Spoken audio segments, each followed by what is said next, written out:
자네 지금 제정신인가? 감히 학부생 따위가 내 이론을 반박해? 교수님, 칠판에 적힌 그래프는 죽은 데이터입니다. 지금 인천 앞바다에선 교과서에 없는 역사가 세워지고 있다고요. 닥쳐. 당장 나가. 내 수업에서 꺼져. 가서. 그 썩은 갯벌 냄새나 실컷 맡으란 말이다. 20년 전. 저는 그렇게 강의실에서 쫓겨났습니다. 교수님의 그 저주 섞인 고함 소리가 제 인생을 송두리째 바꿀 줄은 꿈에도 몰랐습니다. 그리고 오늘 저는 다시 그 강의실 강단에 서 있습니다. 제 쫓겨났던 낙오자가 아닌 수천억 자산을 움직이는 투자자가 되어 돌아왔습니다. 제 손에는 박사 학위 논문 대신 냄새나고 너덜너덜해진 가죽 수첩 하나가 들려 있습니다. 여러분, 지금부터 제가 들려드릴 이야기는 우아한 성공 신화가 아닙니다. 이것은 처절한 갯벌 위에서 피와 땀으로 써 내려간 한 여자의 지독한 복수극이자 생존 기록입니다. 가난 때문에 꿈을 포기하려 했던 당신에게, 세상의 무시에 치이던 당신에게 이 이야기를 바칩니다. 그날 강의실을 뛰쳐나온 저는 무작정 시외버스에 올랐습니다. 목적지는 인천 송도. 민석훈 교수가 썩은 갯벌이라며 조롱했던 바로 그곳이었습니다. 버스 창밖으로 회색 빌딩들이 뒤로 밀려나고 비릿한 바다 냄새가 훅 끼쳐왔습니다. 도착한 현장은 처참했습니다. 말이 좋아 바이오 단지였지 그저 끝이 보이지 않는 진흙탕이었습니다. 황량한 벌판 위에 덤프트럭 몇 대만 흙먼지를 일으키며 오갈 뿐이었습니다. 뭐야? 진짜 아무것도 없잖아. 허탈한 웃음이 나왔습니다. 내가 너무 세상 물정 모르는 철부지였나? 지금이라도 돌아가서 교수님 바짓가랑이라도 붙잡고 빌어야 하나. 후회감이 밀려오던 그때였습니다. 쿵, 쿵, 쿵. 땅을 울리는 묵직한 진동이 발바닥을 타고 올라왔습니다. 저 멀리 갯벌 한가운데서 거대한 파일 드라이버가 땅을 찍어 누르고 있었습니다. 그 소리는 마치 멈춰있던 제 심장을 다시 뛰게 만드는 거대한 북소리 같았습니다. 저는 홀린 듯 그쪽으로 걸어갔습니다. 진흙에 운동화가 푹푹 빠지고 바짓단이 흙탕물로 엉망이 됐지만 멈출 수가 없었습니다. 녹슨 펜스 너머로 목이 터져라 고함을 지르며 도면을 보는 현장 소장이 보였습니다. 살기 위해 무언가를 만들어내기 위해 목청을 찢는 야생의 소리. 강의실의 에어컨 바람 아래서 우아하게 떠들던 교수들의 목소리와는 차원이 달랐습니다. 순간 펜스 한 구석에 걸린 빛바랜 족감도가 눈에 들어왔습니다. 대한민국 1호 바이오 시밀러 생산 공장. 제 눈에는 그 그림 위로 환영이 겹쳐 보였습니다. 굴뚝에서 피어오르는 연기, 쉴 새 없이 드나드는 수출 트럭, 그리고 전 세계로 뻗어나갈 약병들. 심장이 미친 듯이 뛰기 시작했습니다. 이 갯벌은 그냥 진흙탕이 아니었습니다. 이건 거대한 기회의 반죽이었습니다. 아무도 거들떠보지 않는 지금이 흙수저인 내가 인생을 역전시킬 유일한 타이밍이라는 전율이 등줄기를 타고 흘렀습니다. 저는 가방에서 편의점 아르바이트비로 산 싸구려 수첩을 꺼냈습니다. 떨리는 손으로 첫 페이지에 날짜를 적었습니다. 200X년 4월 12일. 오늘 나는 죽은 활자를 버리고 살아있는 땅으로 간다. 집으로 돌아온 그날 밤. 저는 어머니 앞에 무릎을 꿇었습니다. 제 앞에는 등록금이 든 누런 서류 봉투가 놓여 있었습니다. 엄마, 나 학교 그만뒀어. 이 돈 내가 좀 써야겠어. 짝. 어머니의 매운 손바닥이 제 등짝을 후려쳤습니다. 인연이 드디어 미쳤구나. 우리가 어떻게 번 돈인데? 내 아버지가 허리 부러져라 공사판 나가고 내가 식당에서 손톱이 빠져라 설거지해서 모은 돈을. 뭐라고? 주식? 어머니는 가슴을 치며 통곡하셨습니다.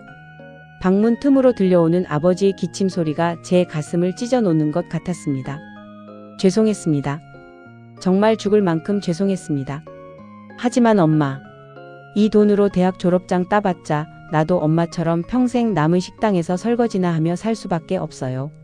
난 그렇게 살기 싫어. 가난의 대물림 내 손으로 끊고 싶어. 저는 눈물을 삼키며 독하게 말했습니다. 엄마, 딱 3년만 믿어줘. 3년 안에 이 돈 10배로 불려서 가져올게. 만약 못하면 나 그냥 엄마 하라는 대로 공장에 취직해서 평생 월급 기계로 살게. 제 눈빛이 얼마나 섬뜩했는지 어머니는 치켜든 손을 스르르 내리셨습니다.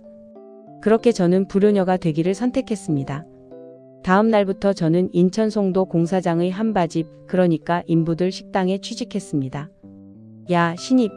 손이 왜 그렇게 굼터? 그러고도 밥값 하겠어? 대학물 먹었다더니 쓸모가 하나도 없구만. 주방장 박노인의 호통을 들으며 산더미처럼 쌓인 식판과 씨름했습니다.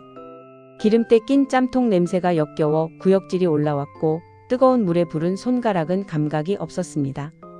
하지만 몸이 고달플수록 머릿속은 더 맑아졌습니다. 모두가 잠든 새벽 2시. 저는 박노인이 내어준 식당 옆쪽 방 창문에 매달려 있었습니다. 칠흑 같은 어둠 속 저 멀리 셀트리온 공사 현장의 불빛만이 섬처럼 떠 있었습니다. 저는 너덜너덜해진 가죽 수첩을 펼쳤습니다. 낮에 설거지를 하며 틈틈이 주워들은 인부들의 대화를 암호처럼 적어 내려갔습니다. 철근 반입량이 지난주보다 30% 늘었다. 기초 공사가 끝났다는 신호다. 새벽에 외국인 엔지니어들이 들어왔다. 핵심 장비 세팅이 시작됐다. 남들이 잠든 시간. 뉴스가 알려주지 않는 진짜 정보들이 저 불빛 속에서 살아 숨 쉬고 있었습니다. 저는 수첩을 덮으며 중얼거렸습니다. 밤이 깊을수록 별은 더 빛나는 법이지. 내 별도 곧 뜰 거야. 3년이 흘렀습니다. 하지만 세상은 제 기대처럼 흘러가지 않았습니다. 주가는 지지부진했고 사람들은 저를 비웃기 시작했습니다. 오랜만에 나간 동창회 자리. 친구들의 목에는 대기업 사원증이 훈장처럼 걸려 있었습니다. 야, 윤세희. 너 아직도 거기 있냐? 셀트. 뭐시기? 야, 말도 마. 얘 저번에 보니까 작업복 입고 주주총회장 앞에서 컵라면 먹고 있더라. 세희야, 정신 차려. 민 교수님이 그랬잖아. 그 회사는 사기라고. 너 지금이라도 기술 배워라. 맥주잔을 부딪히며 웃는 그들 사이에서 저는 철저히 이방인이었습니다. 화려한 네온사인 아래 제 낡은 점퍼는 초라하기 그지없었습니다. 하지만 저는 주머니 속 수첩을 꽉 움켜쥐었습니다. 찢어라. 실컷 찢어. 나중에 내 그물에 걸린 고기가 얼마나 큰지 보여줄 테니까. 저는 미친년이 되기로 했습니다. 매일같이 공장 주변을 어슬렁거리고 쓰레기통을 뒤지고 주주총회장 구석에서 미친 사람처럼 메모를 했습니다. 사람들은 손가락질했지만 제 수첩에는 그들이 죽었다 깨어나도 못 볼 진실이 쌓여가고 있었습니다. 그러던 어느 비 오는 밤이었습니다. 박노인에게 들은 정보를 확인하기 위해 인천항 화물터미널로 향했습니다. 억수같이 쏟아지는 비를 맞으며 철조망 뒤에 숨어있기를 4시간. 드디어 거대한 냉동 트럭 한 대가 어둠을 뚫고 나왔습니다. 쿠구구구. 트럭 옆면을 비추는 라이트 불빛. 빗줄기 사이로 지나가는 영문 글자를 본 순간 심장이 멎을 뻔했습니다. EMA 클리너컬 샘펄 데스트. 헝거리. EMA. 유럽의약품청. 그리고 헝가리. 언론이 거품이라고 사기라고 떠들 때 이들은 조용히 유럽행 배를 띄우고 있었던 겁니다. 이건 단순한 실험이 아니었습니다. 확신이 없으면 불가능한 대규모 물량이었습니다. 저는 비에 젖은 수첩을 꺼내 떨리는 손으로 적었습니다. 코드명 유럽 상륙 작전. D-Day가 머지않았다. 제 보물지도가 완성되는 순간이었습니다. 하지만 신은 저를 시험하려 했던 걸까요? 확신의 기쁨도 잠시 주식시장의 저승사자라 불리는 공매도의 습격이 시작되었습니다. 속보입니다. 외국계 리포트가 셀트리온에 대해 매도 의견을 냈습니다. 목표 주가는 0원. 사실상 파산할 것이라는 충격적인 전망입니다. 장 시작 5분 만에 하한가. 제 계좌의 수익률은 순식간에 마이너스 30%, 마이너스 40%로 곤두박질 쳤습니다. 게시판은 지옥도였습니다. 한강 가즈아, 내 돈 내놔라 이 사기꾼들아, 상장 폐지 확실하네. 손이 덜덜 떨려 마우스를 잡을 수조차 없었습니다. 어젯밤 트럭에서 본 그 희망이 한순간에 신기루처럼 느껴졌습니다. 내가 헛것을 본 건가? 내가 틀린 건가? 저녁 무렵 국밥집 TV 뉴스에 민석훈 교수가 나왔습니다. 말끔한 정장 차림의 그는 인자하지만 단호한 표정으로 카메라를 응시했습니다. 시청자 여러분, 냉정해지셔야 합니다. 실체 없는 기술에 돈을 묻어두는 건 투자가 아니라 도박입니다. 특히 땀 흘려 일하지 않고 일확천금을 노리는 젊은이들의 한탕주의, 그 끝은 파멸뿐입니다. 식당 손님들이 혀를 찼습니다. 아이고, 저 교수 말이 맞네. 쯧쯧. 젊은 처자가 주식하다 망했다며? 민 교수의 말이 비수처럼 가슴에 꽂혔습니다. 돈을 잃는 것보다 더 무서운 건 제가 정말 실패한 낙오자라는 걸 인정해야 하는 순간이었습니다. 밤늦게 공사장 앞 벤치에서 울고 있는 제게 박 노인이 다가왔습니다. 할아버지, 저 망했어요. 사람들이 다 가짜래요. 사기래요. 박 노인은 담배 연기를 내뿜으며 무심하게 말했습니다. 야, 학생. 내가 공구리 밥만 40년 먹었어. 가짜로 짓는 놈들은 말이여 뼈대부터 설렁설렁해. 근데 저놈들은 안 그려. 철근 들어가는 거 봐라. 아주 미련할 정도로 쑤셔 박잖아. 바람 분다고 뿌리 깊은 나무가 뽑히더냐? 가지나 좀 흔들리지. 내 눈깔은 폼으로 달고 다니냐? 내가 본 걸 믿어. 남의 주둥이를 믿지 말고. 머리를 한 대 얻어맞은 것 같았습니다. 그래. 건물이 가짜가 아닌데, 트럭이 가짜가 아닌데 왜 내가 흔들려? 공매도는 공포를 팔지만 나는 가치를 샀다. 저는 눈물을 닦으며 다시 일어섰습니다. 하지만 시련은 끝나지 않았습니다. 이번엔 현실이 제 목덜미를 잡았습니다. 어머니가 쓰러지셨습니다. 급성 심근경색. 당장 수술비가 필요했습니다. 지갑은 텅 비었고 남은 건 반토막 난 주식뿐이었습니다. 스마트폰 화면 속 매도 버튼 위에서 손가락이 덜덜 떨렸습니다. 이걸 팔면 엄마는 살릴 수 있다. 하지만 이걸 팔면 나는 영원히 실패한 도박꾼이 된다. 민 교수의 저주가 현실이 된다. 엄마를 살리려면 내 꿈을 죽여야 하는 잔인한 선택지. 미칠 것 같은 마음으로 새벽 공장으로 뛰어갔습니다. 마지막으로 한 번만 더 확인하고 싶었습니다. 그런데 그곳에서 저는 충격적인 광경을 목격했습니다. 본관 건물 앞 흙바닥. 양복을 입은 중년 남자가 무릎을 꿇고 전화기에 대고 소리를 지르고 있었습니다. 서정진 회장이었습니다. 지점장님, 제발요. 제 신체 포기 각서라도 쓰겠습니다. 제 콩팥이라도 떼어가시라고요. 직원들 월급은 줘야 할 거 아닙니까? 그의 절규가 텅 빈 공터에 메아리쳤습니다. 그 순간 깨달았습니다. 저 사람은 사기꾼이 아니다. 사기꾼은 도망갈 구멍을 파놓지만 저 남자는 자기 장기까지 담보로 걸고 배수진을 치고 있구나.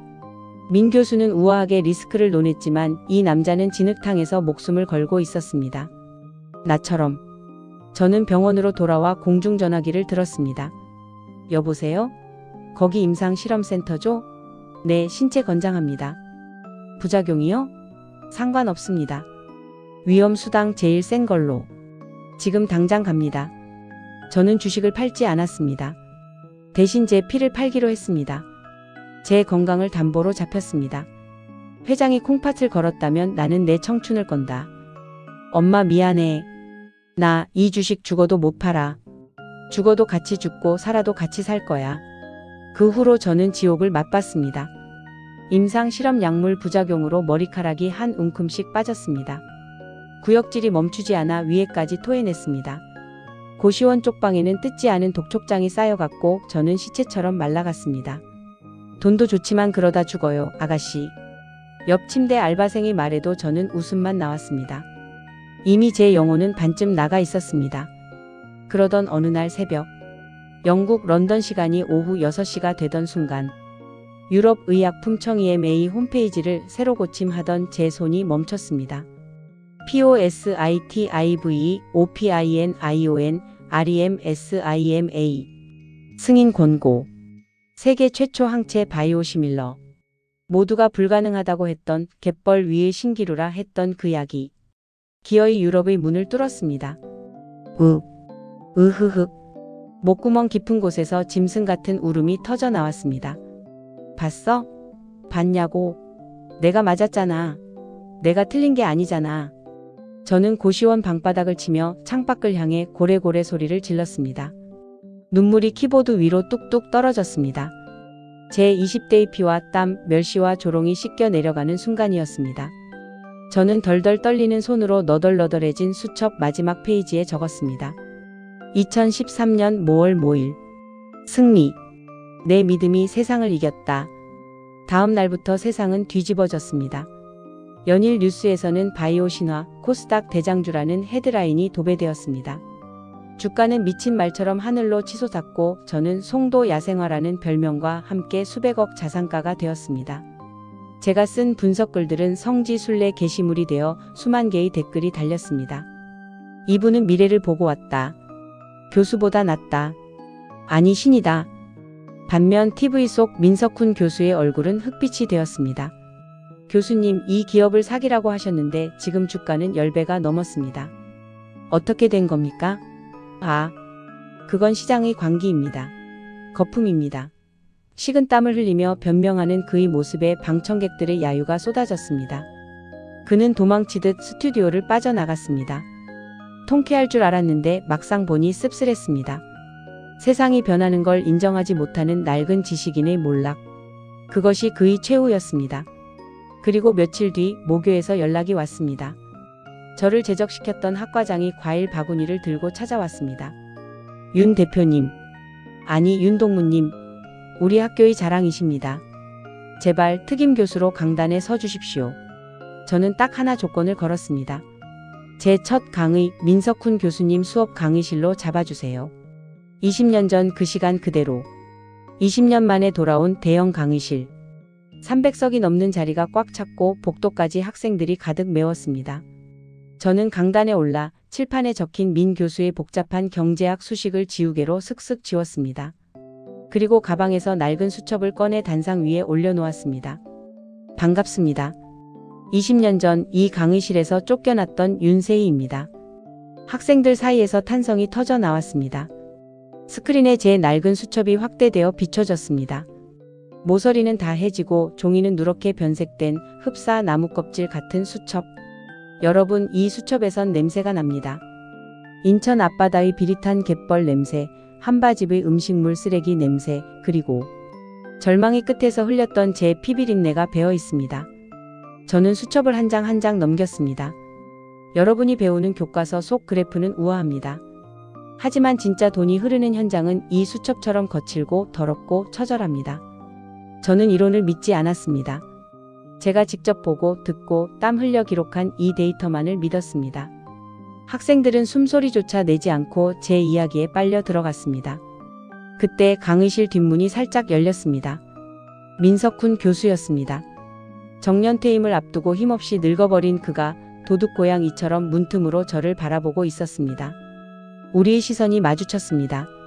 20년 전 서리빨 같던 그의 눈빛은 이제 흐릿하고 주눅 들어 있었습니다. 저는 잠시 말을 멈추고 그를 향해 아주 미세하게 고개를 숙여 보였습니다. 조롱도 경멸도 아니었습니다. 그것은 한 시대를 풍미했던, 그러나 이제는 저물어버린 낡은 권위에 대한 마지막 작별 인사였습니다. 그는 부끄러운 듯 고개를 떨구고 문을 닫았습니다. 여러분, 저는 다시 학생들을 보며 말했습니다. 세상이 여러분에게 틀렸다고 미쳤다고 손가락질할 때가 올 겁니다. 그때 쫄지 마십시오. 교과서에 답이 없다면 진흙탕으로 뛰어드십시오. 여러분이 발로 쓴 기록만이 여러분을 증명할 유일한 무기가 될 것입니다. 와! 강의실이 떠나갈 듯한 함성 소리. 저는 창밖을 바라보았습니다. 저 멀리 붉게 물든 노을 너머로 제가 청춘을 바쳤던 인천 송도의 하늘이 보였습니다. 나의 야생화 같던 20대는 갯벌 속에 묻혔지만 그 땅에선 이제 거대한 나무가 자라고 있었습니다. 수고했어, 윤세희. 참 길고 지독한 수업이었어, 정말. 당신의 땀방울을 믿으세요. 야생화는 척박한 땅에서 가장 아름답게 핍니다. 구독과 좋아요, 그리고 알림은 저에게는 행복입니다. 세월이 띄운 사연이었습니다.